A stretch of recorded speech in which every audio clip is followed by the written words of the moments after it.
first learned about ultramarathoning right before I did my first marathon. It was in 2015, and it was on YouTube.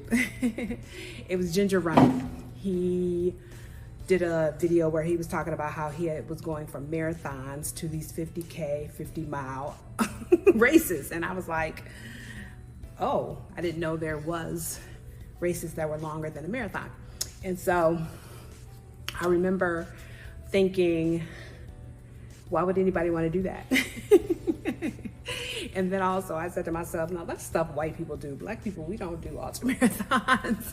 But it was intriguing. You know, he had this history of doing running, you know, half marathons, 5K, 10K, like everybody does. And all of a sudden he was on this journey to start doing an ultramarathon. And what was really interesting about that moment is that he talked about, well, should I do a 50K or a 50 miler? And I'm like, whoa, like, what do you mean?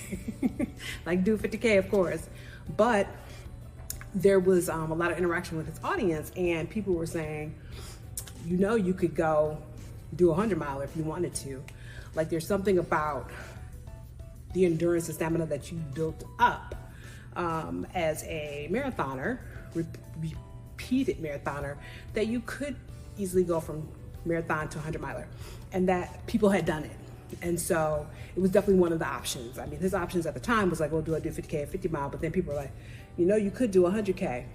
And it intrigued me. And so it was at that moment that I started to do some research and looked into ultramarathons. Now, by that, like I said, this was right before I did my first marathon. So I thought to myself, look, I'm doing a marathon. I was happy with doing my marathon. I didn't need to do anything else. But it did trigger a little something in me, a little curiosity, and I started to think about, well, maybe I could do an ultramarathon. And so that was my journey. And then I didn't make a commitment to do an ultramarathon. I really didn't say, oh, I'm gonna do an ultramarathon. Definitely do an ultramarathon. What I said to myself is like, look, we'll do the marathon. We'll see how that goes. Let's see if I finish it. You know what I mean? Like, there were just so many unknowns at that point in time because I was at the beginning of my running journey. And so I said to myself, well, if you finish the marathon and you feel good, then I would potentially think about doing an ultramarathon. And then I did some research, and the closest marathon to me was the Woodstock Run, which was in Hell, Michigan. And I lived in Ann Arbor, Michigan, and it was like a 12-minute drive to the trails. And so I felt like maybe it was a sign from God that maybe I might be doing an ultramarathon. And they had some training runs. And so, but like I said, I did my first marathon first before I even thought about, committed to, or even decided to do an ultramarathon. But it was Ginger Runner YouTube channel that kind of awakened me to it. And I loved that kind of debate that they were having about, can you jump from a marathon to a 50K, a 50 miler, a 100 miler, and how so many people would do it different ways. And some people went straight to 100 miles. Some people went 50K, some people went 50 miles. And in my case, I went from marathon to 50 mile. And the reason why is because the 50K was, I feel like 50K was just a little bit more than a marathon.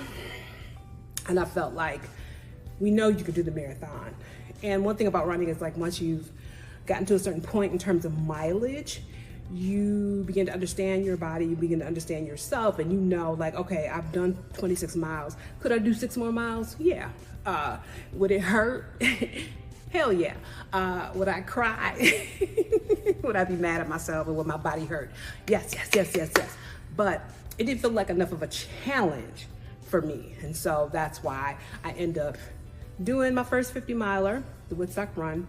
And how I got there really was watching YouTube, and really I got my inspiration from Ginger Runner.